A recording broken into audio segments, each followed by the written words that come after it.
dependendo da forma que a gente entende e leia alguns textos bíblicos, você pode de fato chegar a compreensões que às vezes o texto nem diz e que muitas vezes podem estar corroborando aí com o nosso afastamento da verdade, muitas vezes assumindo a própria posição do próprio anticristo. Então, tudo isso aconteceu no passado já, né? Inclusive tem aquele texto, né, que fala ali, tudo isso de sobreveio como figuras, estão escritas para aviso nosso, para quem já são chegados os fins dos séculos. Então as pessoas, elas veem muitas proliferações de igrejas, doutrinas aí estranhas e tal. Nada disso é novo, entende? E são figuras que já aconteceram no passado que servem simplesmente para o nosso ensino muitas vezes. Porque tudo isso mostra a forma que as pessoas, elas leem os textos, elas entendem, e a Bíblia manda de fato provar os espíritos. Provar as pessoas nesse sentido do que elas estão falando, se vem de fato do Espírito de Deus ou não, ou se vem do Espírito do Anticristo. Porque não temos que lutar contra a carne e o sangue, mas sim contra os principados, contra os potestades, contra os príncipes das trevas desse século, contra as hordas espirituais da maldade nos lugares celestiais. Quer dizer, o foco não são pessoas, mas muitas vezes discursos, ideias, instituições, ou coisas que venham, obviamente, a ser controladas e são de fato controladas pelo inimigo de Deus. Tanto faz são nas regiões celestes, ou mesmo aqui na Terra mesmo. Então assim, ou a gente aprende de fato pela Bíblia, pela lei, a lei é o testemunho, julgar essas coisas, analisar, separar o que é de Deus e o que não é, ou então vamos ser vergonhosamente enganados aí e simplesmente dando a Deus a nossa própria salvação achando que somos salvos. Então quem que é o mentiroso não aquele que nega que Jesus é o Cristo, é o anticristo, se mesmo nega o Pai e o Filho. As pessoas negam o Pai e o Filho, negam aí virtualmente tudo isso, porque se acredita não numa questão literal do texto, o Pai e o Filho, mas se acredita no quê? Se acredita numa questão de ideia ou de atribuição de títulos funcionais, quer dizer, não é o Pai de verdade nem o Filho de verdade, são funções, atribuições, inclusive no Catecismo Católico é mencionado inclusive isso, de que Cristo ele é considerado o Filho de Deus. Então, se é considerado é porque não é. Então, se já ali naquele tipo de trindade, naquela concepção em si, já é colocado isso, então basicamente se percebe que a coisa não vem de Deus. E as igrejas evangélicas, a maioria delas, que é uma unidade de 3 pessoas coeternas, aí ferra tudo, né? O pai não é pai, o filho não é filho, e beleza, só título funcional ali que descreve um certo tipo de relacionamento, mas na literalidade não é assim, né? Quer dizer, Deus não tem um filho para dar para todo aquele que nele crê não pereça, tem a vida eterna. Ele tem o quê? É um coigual que assume um título funcional de filho para vir e tal, mas cadê isso? Não tem isso no texto, ele é filho literal mesmo, unigênito, né? Único gerado, nesse sentido. Entende? Amados, não criais em todo o espírito, mas provai se os espíritos são de Deus, porque já muitos falsos profetas se têm levantado no mundo. Nisto conhecereis o Espírito de Deus. Todo espírito que confessa que Jesus Cristo veio em carne é de Deus. Todo espírito que não confessa que Jesus Cristo veio em carne não é de Deus, mas este é o espírito do anticristo, do qual já ouviste que há de vir, e eis que já agora está no mundo. Então, provar os espíritos, quem diz que Cristo veio em carne ou quem espírito é de Deus. E quem fala diferente, pode ser qualquer coisa, não é de Deus. E o que as pessoas falam hoje? Cristo não veio em carne. Porque qual é o único tipo de carne que tem para vir? Carne pecaminosa. E o que os teólogos ensinam? Não, Cristo veio com a natureza totalmente diferente do ser humano, dos filhos e filhas de Adão. Então, como ele veio com a natureza diferente, logo ele venceu o pecado porque era divino, venceu o pecado porque ele nasceu com uma natureza impecável já, então até mesmo essa questão de tentação aí não foi da mesma forma com o ser humano e tal, e ele nasceu com diferenciais que o habilitassem a vencer, e portanto nós vencemos porque ele venceu. Essa é a teoria que se fala hoje, mas isso não é bíblico, porque Cristo veio em carne pecaminosa, degradada de 4.000 anos de pecado, simplesmente com todas as contingências hereditárias que qualquer filho ou filha de Adão tinha. Porque era o único tipo de carne que tinha para vir. Entendeu? Isso quebra completamente a teoria lá da Imaculada Conceição e tal, que parece que o Espírito Santo fez um invólucro ali no bebê Jesus, que o protegeu do pecado e tal. E, portanto, ele nasceu como um ente divino e humano ao mesmo tempo, e, portanto, ele viveu sem pecar. por consequência disso. Ele já nasce com uma superdotação totalmente diferente de qualquer filho de Adão, ou seja, uma vantagem sobre nós. Só que quando a gente vai ver na Bíblia, não é bem assim que a coisa acontece. Então, Cristo veio em carne, tem que ser aceito o texto do jeito que está. Ele veio em carne, segundo a descendência de Davi, e a gente vai ver mais para frente, segundo a semente de Abraão. Nós somos de Deus, aquele que conhece a Deus ouve-nos, e aquele que não é de Deus não nos ouve. Nisso conhecemos nós o Espírito da verdade e o Espírito do erro. Então, quem estiver ouvindo aqui, estiver disposto a ouvir, vai de fato se comprovar ser de Deus. Quem não ouvir não é de Deus. Nisso manifestado aí o Espírito do erro da verdade. Nisso se manifestou o amor de Deus para conosco, que Deus enviou seu Filho unigênito ao mundo para que por ele vivamos. Então, o Filho unigênito de Deus, Cristo, é muito nítido isso. Ninguém jamais viu a Deus. Se nos amarmos uns aos outros, Deus está em nós, e em nós é perfeito o seu amor. Quer dizer, Deus em nós, Cristo em nós, nele, para ele viremos, e nele faremos morada, Jesus e o Pai. Qualquer que confessar que Jesus é o Filho de Deus, Deus está nele, e ele está em Deus. Então, assim, é nítido, claro, a partir do momento que cremos que Jesus é o Filho de Deus. Agora, e se não cremos que Jesus é o Filho de Deus? E aí é outro espírito, né, que vai estar habitando. A gente já sabe qual que é, o espírito do anticristo. Porque a palavra de Deus é viva e eficaz, mais penetrante do que qualquer espada, ou espada alguma de 2 gumes, penetra até a divisão da alma, do espírito, das juntas e medulas, e é apto para discernir os pensamentos e intenções do coração. Mas o escrutínio da Bíblia sempre para poder estar provando esses espíritos. Inclusive as próprias igrejas do Apocalipse, teve uma lá em específico que provou muito bem, aqueles que se diziam ser apóstolos e não eram, e os achastes mentirosos, ou a igreja ali achou mentirosos aqueles homens. Então é muito importante ver essa questão, porque de fato a Bíblia ela tem que ser utilizada assim, os escritos ali, a palavra profética que vinha dos apóstolos na época, e também o escrutínio da própria lei de Deus. Aí deu a Moisés, como acabou de falar com ele no Monte Sinai, as 2 tábuas do testemunho, tábuas de pedra escritas pelo dedo de Deus. Quer dizer, ele deu esses meios para que possamos discernir de fato o que é o erro e o que é a verdade.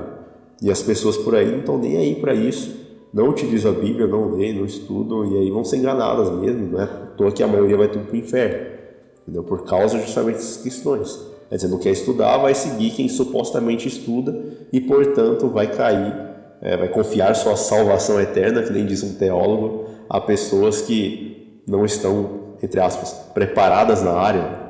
E quem que é preparado na área, senão os teólogos, os doutores por aí em divindade, que negam o Pai e o Filho, né, e que defendem essas teorias absurdas que não tem base nenhuma na Bíblia, mas simplesmente são filosofias e vãs sutilezas extraídas do texto bíblico. E as pessoas não percebem, e quando se está vendo de fato é simplesmente a aplicação de lógica aristotélica em cima da Bíblia. E aí não tem jeito, as pessoas vão ser enganadas mesmo, e se forem para aquele lugar vai ser merecido, entende? Porque não tiveram amor pela verdade, e muitas delas inclusive vão perseguir aqueles que têm alguma coisa ali nesse sentido para passar para os outros. Então, assim, se a gente observar, até mesmo o rei pagão lá, o Nabucodonosor, enxergou essa questão do Filho de Deus. E dizendo, eu, porém, vejo 4 homens soltos que andam passeando dentro do fogo sem sofrer nenhum dano, e o aspecto do quarto é semelhante ao Filho de Deus. É um pagão reconhecendo isso. Tá certo que depois ali ele começou a respeitar de fato o Deus do céu, que é o Pai, mas a princípio essa era a compreensão dele. Então estava certo, obviamente, semelhante ao Filho de Deus, só que ele é o Filho de Deus, entende? No princípio era o Verbo, e o Verbo estava com Deus, o Verbo era Deus, ele estava no princípio com Deus, todas as coisas foram feitas por ele, sem ele nada que foi feito se fez. E o Verbo se fez carne, e habitou entre nós, e vimos sua glória, como a glória do unigênito do Pai, cheio de graça e de verdade. Entendeu? Como a glória do unigênito do Pai. É simplesmente uma questão de mostrar, né, o tempo, no tocante a essa questão de Jesus Cristo, quer dizer, ele era o Cristo antes da encarnação, que é o Filho de Deus, literal. Quando ele encarna, Jesus, dará à luz um filho e o chamarás, né, Jesus, seu nome será Jesus, porque ele salvará o seu povo dos seus pecados. E aí depois tu tem Jesus Cristo aí depois que ele ressuscita.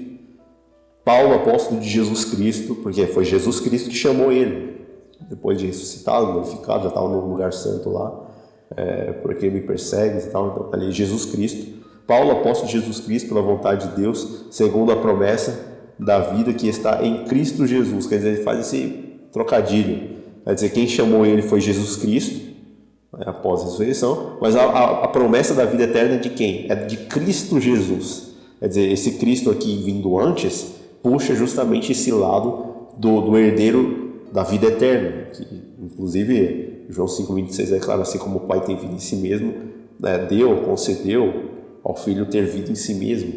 Então, portanto, a promessa, o herdeiro natural da vida absoluta, a vida original do emprestado é quem?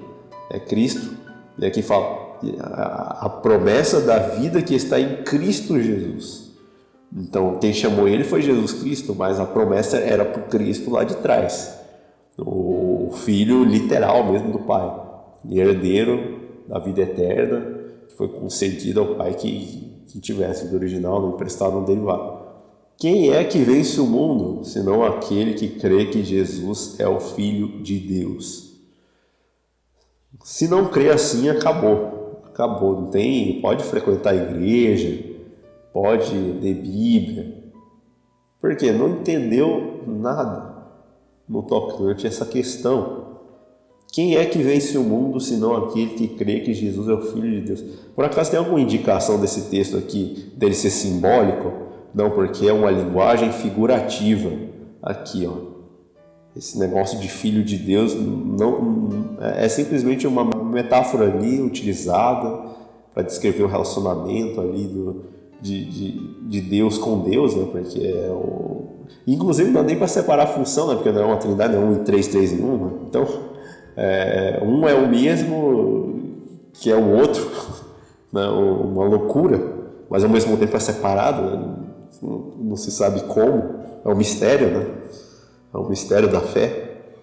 Porque a carne cobiça contra o espírito contra a carne, e estes opõem-se um ao outro. Gálatas 5,17. Aqui mostrando um pouco sobre essa questão de Jesus vindo em carne. Então isso daí é importante a gente analisar, porque, e visto como os filhos participam da carne e do sangue, também ele participou das mesmas coisas, para que pela morte aniquilasse o que tinha o império da morte, isto é, o diabo, e livrasse todos os que, com medo da morte, estavam por toda a vida sujeitos à servidão. Porque na verdade ele não tomou a natureza dos anjos, mas tomou a descendência de Abraão. Por isso, convinha que em tudo fosse semelhante aos irmãos, para ser misericordioso e fiel sumo sacerdote naquilo que é de Deus, para expiar os pecados do povo. Muito claro esse texto aqui. Não vou explicar nada, já está aqui já. Entendeu? A questão não é interpretar a Bíblia, é ler e aceitar.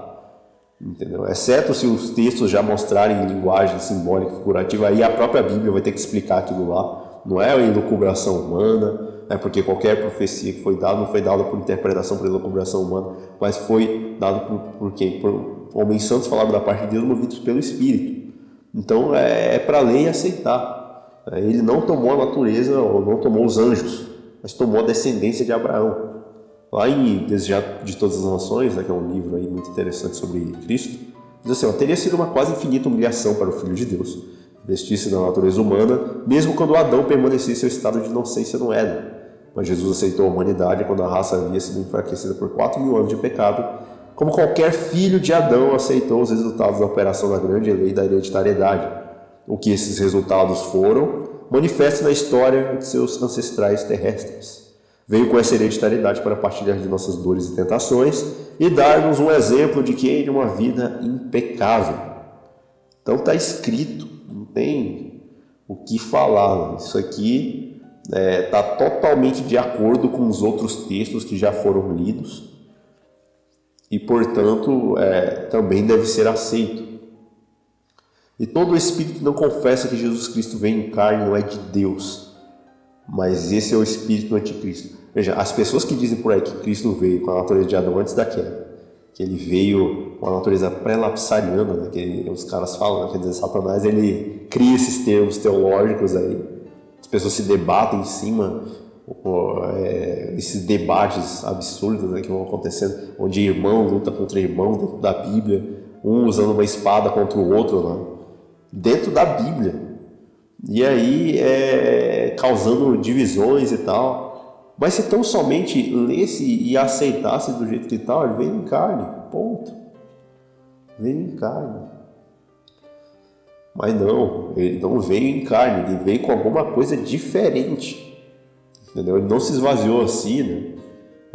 Tomando a forma de servo e tal, não, ele não fez isso, ele veio com uma outra natureza diferente, porque ele não pecou, todo mundo peca. Então, portanto, como ele veio com uma natureza diferente, a gente só pode confiar no sacrifício dele e tal, mas a gente não precisa se esforçar em nada, né? Porque de fato ele vence e a gente só vence porque ele venceu. Então, essa é a teoria, mas essa teoria está totalmente fora do que está escrito. E as pessoas têm que perceber isso, começar a adotar realmente aquilo que é a verdade, porque a verdade ela não muda, não importa o que as pessoas achem. O que é nascido da carne é carne, o que é nascido do espírito é espírito. Se a gente pudesse dizer alguma coisa que Jesus veio ali, é que ele já nasceu direto do espírito. Mas isso daí é uma possibilidade que todo mundo tem aí a condição de ter, né? Porque foi dado por meio do Pai. Então o Pai, obviamente, permite essa questão do novo nascimento e tal. E a gente encontra isso na Bíblia, o próprio Jesus falando para Nicodemos, é necessário que tu nasças de novo. Entendeu? Tu tem que nascer de novo. Porque senão você não vai nem ver o reino de Deus. Não pode nem entrar no reino de Deus. Por quê? Porque o que é nascido da carne é carne, o que é nascido do espírito é espírito. A gente sabe que a lei é espiritual, só que nós somos o quê? Carnais. A gente não nasceu do espírito, tem que nascer do espírito. Quem não nascer da água do espírito, então não pode usufruir do reino de Deus, né, que virá, o reino da glória. Então assim, Cristo ele veio em carne. Só que a gente poderia argumentar e dizer que, de fato, ele é nascido do Espírito. Porque ele não pecou. Todo aquele que é nascido do Espírito não peca. Porque a semente de Deus permanece nele, não pode pecar porque é nascido de Deus. Agora, e nós? Nós podemos nascer de Deus. A gente vai ver aqui nesse sentido. Porquanto que era impossível a lei, visto que estava enfermo pela carne, Deus enviando o seu Filho em semelhança de carne de pecado, pelo pecado condenou o pecado na carne. Então condenou o pecado na carne como? Vindo em carne pecaminosa e não pecando nela. Porque nasceu do Espírito. Agora vamos ver aqui, Paulo, servo de Jesus Cristo, chamado para apóstolo, separado para o Evangelho de Deus, o qual antes prometeu pelos seus profetas nas Santas Escrituras, acerca do seu filho, que nasceu da descendência de Davi, segundo a carne. Então, mais uma vez aqui a descendência de Davi. A gente já viu lá a semente de Abraão e tal, da descendência de Abraão. Porque não temos um sumo sacerdote que não possa compadecer-se das nossas fraquezas, porém um que, como nós, em tudo foi tentado, mas sem pecado. Cristo ele nunca pecou, entendeu? Nunca cedeu a qualquer tipo de desejo, de coisa pecaminosa, tanto internamente quanto externamente, vindo aí por meio das sugestões do diabo. Jamais ele pecou, nunca. Foi completamente perfeito aqui na vida nesse sentido. Cumpriu exatamente toda a lei. E a nós é ofertada a mesma vitória. Por isso vencemos como ele venceu. Pelas quais ele nos tem dado grandíssimas e preciosas promessas, para que por elas fiqueis participantes da natureza divina, havendo escapado da corrupção que pela concupiscência há no mundo. Então aqui, natureza divina, lembra lá, nascer do Espírito e tal, isso daqui é dado. Por quê? Pelas suas grandíssimas e preciosas promessas. Ele, falando aí de Jesus Cristo, ele nos tem dado grandíssimas e preciosas promessas para que por elas fiqueis participantes da natureza divina. Havendo escapado do quê? Da corrupção. Quer dizer, essa corrupção natural do ser humano, não assim da corrupção do corpo, não, é do pecado mesmo, entende? Isso daí tem como escapar. Então Cristo, ele não necessariamente baixou o nosso nível, mas ele nos eleva até o nível dele. Entende? Porque lembremos que ele era o Filho de Deus, continuou sendo, mesmo encarnando, só que agora é um novo significado. Então assim, ele nos eleva até essa condição, nos eleva a ele. Então, assim como ele, podemos então vencer, andar como ele andou, vencer como ele venceu. Então existem esses detalhes que precisam ser levados em conta, inclusive o próprio santuário de Deus, como Deus mandou construir, ele também queria habitar no meio do povo, e o corpo é o que? É o templo do Espírito Santo. Então Deus, o Pai, habita em nós por meio do seu Espírito. Cristo em nós por meio do seu Espírito. Inclusive João diz, viremos a ele e faremos nele morada. Agora um ponto interessante, né, que Moisés ele ficou muito assim surpreso, né, muito assim admirado com essa questão da visão lá da sarça, porque uma sarça era uma árvore totalmente definhada. Ali para pegar fogo e simplesmente a árvore desaparecer, ser totalmente consumida, é muito fácil. Só que curiosamente, por causa do poder de Deus, a sarça não se consumia no fogo. E aí ele disse: agora me virarei para lá e verei essa grande visão, porque a sarça não se queima. É a mesma analogia, né? Inclusive a Sarah White, ela falava assim, quando vocês entrarem na natureza humana de Cristo, tirem a sandália dos pés, porque o lugar em que estáis pisando é solo sagrado, justamente remetendo a essa questão de Moisés, que ali nesse episódio da sarça ardente ele tirou as sandálias dos pés. E ali, curiosamente, né, o símbolo de Cristo também, porque mesmo vindo na carne pecaminosa, totalmente estragada, digamos assim, corrompida pelo pecado, digo assim, o físico mesmo, pelo poder de Deus, a sarça não se consumia. Quer dizer, mas como? Como não se queima, não se deteriora, não acaba? Né? Porque era o poder de Deus. Aí pense a vida de Cristo, claro. A única diferença, talvez, que ele tenha é porque a comunhão com o Pai que ele tinha era muito alta. Então, portanto, a sarça pegava fogo, mas ela não se consumia de forma alguma. E lembremos que Deus é o fogo consumidor. Então, essa é uma visão aqui interessante, né, de Moisés. E ele se admira justamente por isso. Quer dizer, você imagina assim, em carne pecaminosa, sem pecado, né? Que coisa interessante. E aí, inclusive, se for no Espírito de Profecia mesmo procurar lá, o Grande Conflito 623, 626 por ali, é mencionado, eis o príncipe desse mundo, ele nada tem em mim. Da mesma forma que em Cristo não havia pecado, né, que o inimigo pudesse usar para obter suas vantagens, da mesma forma essa é a condição que deve ter os 144 mil por ocasião da vida de Cristo. Quer dizer, e para suportar, obviamente, o tempo de angústia que vem antes. Então, da mesma forma, eles não podem ter nada internamente e nem externamente que possibilite eles a cair em pecado. Então, serão assim como essa sarça ardente aqui, pecadores, em natureza pecaminosa, obviamente, mas totalmente sem pecado. Ou seja, estão cumprindo fielmente os mandamentos de Deus, seguindo a fé em Jesus e terão, obviamente, o testemunho de Jesus. Então, assim, muito interessante, muito da hora, né? Portanto, amados, inclusive é falado, não creiamos em todo o Espírito, mas provar os Espíritos são de Deus, que já muitos falsos profetas se têm levantado no mundo. Então, devemos provar os Espíritos. Qualquer que é nascido de Deus não comete pecado, porque a sua semente permanece nele, não pode pecar porque é nascido de Deus. É muito claro também. Sabemos que todo aquele que é nascido de Deus não peca, mas o que de Deus é gerado conserva-se a si mesmo, e o maligno não lhe toca. Vai dizer, o que de Deus é gerado é nascido de Deus, né? Não peca. Então, se a gente tem pecado aí no passado, peçamos perdão e sigamos a fé em Cristo, né? Olhando o autor e consumador da fé e tal. Inclusive, enquanto mantivermos os olhares fixos em Cristo, a obra do Espírito não cessa, até que a alma reflita completamente a sua imagem. Então, óbvio que é necessário nascer de Deus.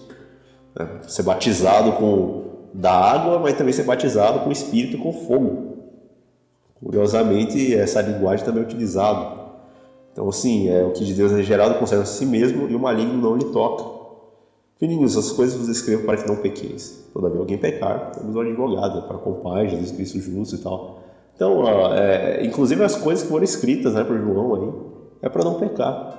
E qual que é a tara desses pastores por aí, que falam que as pessoas vão pecar eternamente, que falam que elas vão continuar pecando até Cristo voltar, não, e continua porque tem os pecados involuntários, não sei o que e tal, e definições estranhas de pecado que não existem na Bíblia. Na Bíblia a única definição de pecado é a 1 João 3, verso 4, que diz lá que pecado é a transgressão da lei de Deus, entende? Então, assim, as pessoas tentam ir além do que está escrito, aí pecado vira natureza, pecado é questão de tipo, errar o alvo, tipo definições que não tem nada a ver, mas são definições etimológicas de termos gregos ou hebraicos sobre pecado do que definição bíblica mesmo, porque o que está escrito lá pecado é a transgressão da lei. Ok, é isso aí, tem que ler e aceitá-la. As pessoas não aceitam essa definição de pecado. Por quê? Elas querem continuar pecando, só que sempre tendo alguém para perdoá-los ali depois. Então é como se fosse tipo uma conveniência, né, que muitos têm nesse sentido, de não querer se arrepender, não querer abandonar o pecado e, portanto, achar que Deus tem o direito de ficar, ou melhor, tem o dever, né, de ficar perdoando tudo, né, ficar sempre ali e tal, né, e elas não acreditam de fato que o pecado é a transgressão da lei. Ah, não, sábado, guarda sábado, pra quê? É coisa do Antigo Testamento. Nada a ver uma imagem aqui, outra ali, né? A gente pode venerar, pode adorar e tal, tá tudo certo, né? Deus ele não vai fazer nada. Inclusive são mediadores, né, que eles falam, sendo que o único mediador é Cristo entre Deus e os homens, e Cristo Jesus homem, tá? Deixou especificado lá, inclusive, não é o ser divino humano, né, que o pessoal da teologia tenta empurrar goela abaixo. Então assim, a gente tem que perceber de fato essa questão, né, essas ideias de sentido para voltar para a Bíblia. Então ele escreveu para nós não pecarmos. E se pecar, temos um advogado, pelo menos por enquanto. Nisso se manifestou o amor de Deus para conosco, que Deus enviou o seu Filho unigênito ao mundo para que por ele vivamos. Ninguém jamais viu a Deus. Se nos amarmos uns aos outros, Deus está em nós, e em nós é perfeito o seu amor. Deus nunca foi visto por alguém, o Filho unigênito que está no seio do Pai se o revelou. Se vós me conhecesseis a mim, também conheceríeis a meu Pai. E já desde agora o tendes visto, e agora o conhecereis. Quer dizer, o próprio Jesus mesmo falou isso nesse sentido, de que através da pessoa dele é possível conhecer o Pai, porque o Pai está nele, e ele também está no Pai. E aí agora a gente vai ver alguns textos, né, que são inclusive utilizados. Você vai ver muito essa questão da lógica aristotélica, né, nos textos, porque é até interessante, né, o pessoal pegar e utilizar a lógica aristotélica nos textos bíblicos. A construção é geralmente assim, ó, premissa A, premissa B, e aí depois vem um logo, aí tira a conclusão generalizada a partir de deduções, né, do texto. Então, portanto, olha só os versos aqui. Atos 5, verso 4. Guardando-a não ficará para ti, e vendida não estava em teu poder, porque formaste esse desígnio no teu coração? Não mentistes aos homens, mas a Deus. Aí os caras pensam assim, poxa, mentira ao Espírito Santo. É mentira a Deus. Logo, o Espírito Santo é Deus. É isso que o texto está falando. E aí, perceba que é a mesma coisa, nada de novo debaixo do sol, a mesma coisa que fizeram no passado, com Cristo. Tipo, eles não enxergavam Cristo nas Escrituras, liam elas totalmente de um jeito e não tinha como ver que Jesus era o Cristo. Não tinha, porque a hermenêutica da época levava as pessoas a interpretarem de um jeito que se lia o que não estava escrito, se interpretava o que não estava escrito, entende? E as pessoas seguiam isso. Por isso, inclusive, transgrediam o próprio sábado, né, criando aquelas regras absurdas. Não, tu não pode andar tantos metros, você não pode cuspir no chão, não pode curar as pessoas, não pode fazer nada, sendo que o mandamento diz, lembra-te do dia do sábado para o santificar, 6 dias trabalharás e farás toda a tua obra. Mas o 7º dia é o sábado do Senhor teu Deus. Nele não farás o quê? Nenhum trabalho. Aí os caras, está escrito trabalho ali, não é cuspir no chão, como é que fala? Andar tantos metros, entende? O pessoal ali querendo ser zeloso, né, inventam coisas e colocam em cima dos textos. Mesma coisa fizeram com esses textos aí messiânicos, né, que falavam de Jesus no passado e simplesmente não conseguiram ver quando ele mesmo apareceu. Vocês julgam ter estudam a Bíblia aí, vocês examinam as Escrituras porque creem que nelas tem a vida eterna, mas elas falam de mim. Elas falam de mim e vocês não estão me vendo. Vocês não estão observando. Entende? O que leva, de fato, as pessoas a lerem um texto e enxergar outra coisa. Aí, nesse texto aqui de Ananias e Safira, né, que ali está escrito no livro de Atos, as pessoas pegam, raciocinam logicamente, filosoficamente o texto. Mentiu ao Espírito Santo. Se mentiu ao Espírito Santo, é a mesma coisa que mentir para Deus, logo o Espírito Santo é Deus. Só que aí não vão entender o que o resto das Escrituras dizem. Por exemplo, 1 Coríntios 8,6, João 17,3. 1 Coríntios 8,6 fala o seguinte: Para nós há um só Deus, o Pai, e um só Senhor Jesus Cristo. Lá em João 17,3, a vida eterna é essa, de te conheço a ti, só o único Deus verdadeiro é Jesus Cristo a quem enviaste. E aí, simplesmente informações que estão ligadas de fato a Deus, à natureza de Deus, são passadas por alto por declarações que são deduções filosóficas sobre Deus, a partir de textos. Quer dizer, inclusive os teólogos utilizam muito essas frases, né?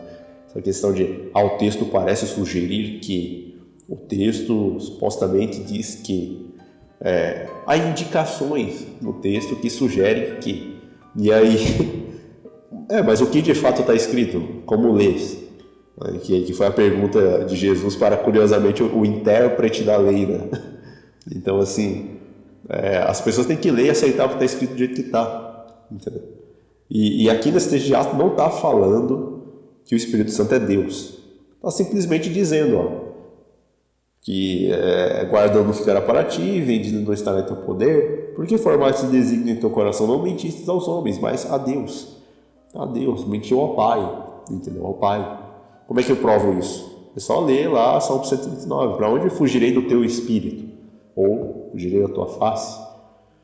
Então, se eu vou tomar as aulas da alvorada e tal, lá estás, e etc. Não tem como fugir do Espírito Santo, porque é o representante de Deus. Então, mentir para o Espírito é a mesma coisa que mentir para o Pai, diretamente. Porque o Pai se faz presente em todos os lugares por meio do seu Espírito. Lá em Salmo 139, então é muito claro. Só que aí, inclusive nessa ideia, o pessoal simplesmente pega e tenta dizer que o Espírito Santo é Deus, né? Só que isso aí é forçar, torcer o texto, desconsiderar os outros, né, que falam a respeito ali diretamente da natureza de Deus, e simplesmente crer aí num dogma. Por isso que não é sustentado pela Bíblia, né? Esse tipo de coisa. Entende? E se vê o perigo de filosofar em cima do texto. Pegar e fazer essas deduções filosóficas. E servindo ao Senhor e jejuando, disse o Espírito Santo: apartai-me a Barnabé e a Saulo para a obra que os tenho chamado. Então, o que ele fez aqui? As pessoas geralmente pegam esse texto e dizem assim, o Espírito Santo falou, logo ele tem boca. Então, se ele tem boca, ele é uma pessoa. E se ele é uma pessoa falando ali e tal, sobre a obra de Deus, etc., logo ele é Deus. Mas veja o tanto de elucubrações que tu tem que fazer para chegar nesse raciocínio dentro desse texto. Foi totalmente desconsiderado o que está sendo dito por simplesmente aceitar deduções que são feitas a partir de textos.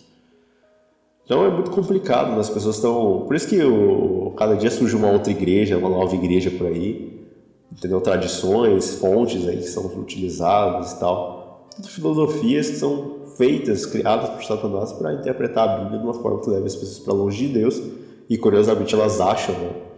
Inclusive Jesus disse lá em João 16 essa questão, né?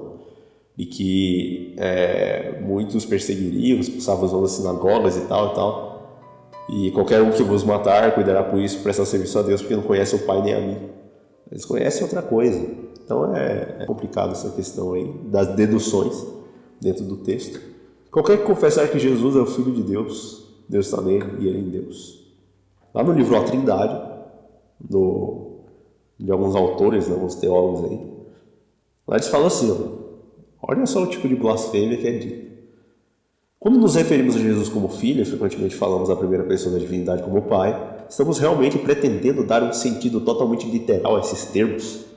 Ou seria mais apropriado interpretá-los de um modo mais metafórico, que focalize alguns aspectos seletivos da filiação da paternidade? Por exemplo, se alguém pretende dar um sentido totalmente literal à expressão pai, deveria isso significar que também precisa existir uma mãe, ou uma eterna e celestial mãe de Deus, né? Eles falam aqui, talvez o Espírito Santo. Então, são perguntas aí que são feitas, né? Então, se Deus é o pai, literalmente, então Cristo tem que ter uma mãe, né? E a mãe seria o Espírito Santo. Então, isso não só é desconhecimento bíblico, né, em muitos termos aí. E o que me admira é que são doutores, né, falando. Não me admira nada aí, tu vê doutores, né, pregando, falando em faculdades aí, tipo, que mulher tem próstata e essas coisas aí. Tipo, já Inclusive, alguns dos eruditos aqui do Brasil, né, já falavam também que, por exemplo, essas universidades aí que são formadas, pelo menos 50% deles são todos analfabetos funcionais. Então, de que vale realmente um título de mestrado, de doutorado, as pessoas ficam falando besteira. Entendi. Muitas vezes uso da posição, do cargo ali, para tentar impor goela abaixo coisas às pessoas que elas estudassem por si mesmas, veja o tom absurdo, né? Pode ser essas coisas. Então, assim, ou o pessoal começa a estudar por si mesmo, ou vai se perder mesmo, entendeu? E vai ser merecido, porque Deus está dando a oportunidade de ler, de aprender, de compreender a coisa, mas o pessoal começa a elocubrar, a querer tirar raciocínio, filosofia, né? Pegar a filosofia aristotélica, deduções filosóficas, né? Jogar em cima do texto. E tá tudo certo, né, na visão deles, só que não tem como mudar a verdade, né? Mentira e tal. E assim, para você ver qual que é o método de Cristo, o método de Cristo é esse aqui, ó, e ele disse: que está escrito na lei, como lês, é como lê, não é como interpreta, como você tira raciocínio filosófico da Bíblia, como você pega filosofia aristotélica e joga em cima da Bíblia, é como você lê o que está escrito, quer saber o que está escrito, entendeu? Está escrito que é sábado, então não é domingo, está escrito que não terás outro diante de mim, é mim, e ponto, é isso e acabou, entendeu? E as pessoas tentam fazer e simplesmente pegar, né, elocubrar, fazer essas coisas em cima do texto, vão acabar torcendo e se perdendo, né? O próprio Pedro falou isso, que torce as escrituras, né, para a própria destruição deles. E correndo Filipe ouviu que lia o profeta Isaías e disse: entendes tu o que lês? Mais uma vez, né? Entendes tu o que lês? É o que lê, não é como interpreta. Agora, uma coisa interessante, né, no livro lá, a Trindade também, poderemos responder as questões relacionadas com a Trindade que estão no ar a partir das escrituras, nossa fonte primária, né, de autoridade, do escrito de Ellen White, da razão cientificada e da experiência cristã. É adequado que os adventistas do sétimo dia avancem em direção contrária ao pensamento da ampla maioria dos pioneiros, que eram claramente antitrinitarianos? Será que é viável avançar? Né? Quer dizer, os pioneiros já eram antitrinitarianos e agora eles estão perguntando aqui, será que a gente realmente pode avançar? Né? Estaremos avançando em prol de uma direção contrária dos pioneiros? Sobre quais bases podemos oficialmente prosseguir abraçando e professando um ensinamento que possui uma ampla história de apoio e desenvolvimento da ortodoxia oriental, do catolicismo romano e do protestantismo? Não seria isso o equivalente a aceitar as tradições que formam a grande apostasia identificada como Babilônia? Não seria melhor seguirmos a direção indicada por nossos corajosos pioneiros, que sempre eram dirigidos pela busca da verdade? Então, o pessoal aqui justamente questionando: pois o mesmo Pai vos ama, isso como vós me amastes e credes que saí de Deus. Saí de Deus. Saí do Pai e vim ao mundo. Outra vez deixo o mundo e vou para o Pai. Disseram-lhe os seus discípulos: eis que agora falas abertamente e não dizes parábola alguma. Agora conhecemos e sabes tudo, e não precisas de que ninguém te interrogue.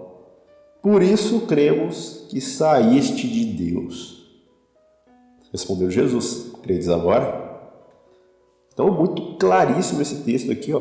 Ele mesmo falando: saí de Deus. Todas as objeções adventistas à Trindade rejeitavam formas especulativas extrabíblicas da crença na Trindade ou interpretavam erradamente o testemunho bíblico. Nenhuma delas constitui uma objeção válida ao verdadeiro ensino bíblico sobre um Deus em três pessoas. Ainda assim, todas essas objeções utilizavam textos bíblicos em sua explanação. Os pontos de vista da igreja finalmente mudaram, porque os adventistas do sétimo dia chegaram a uma compreensão diferente da evidência bíblica.